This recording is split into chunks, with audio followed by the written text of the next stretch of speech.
你有冇試過喺香港街頭行入一條根本唔會喺地圖上揾到嘅時光隧道？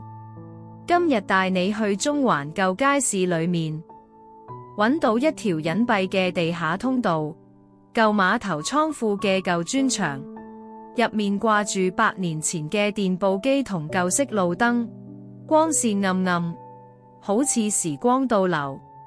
行入去先會發現牆上有一排舊相簿，拍住當年碼頭工人搬運貨品，港口繁榮景象，仲有隱藏嘅石刻香港字樣，只有光線斜射先顯現。呢條時光隧道其實係二戰期間防空洞，後來被改造成倉庫，至今只剩少數入口被保留。你有冇發掘過類似嘅隱藏角落？留言分享你嘅秘密基地啦！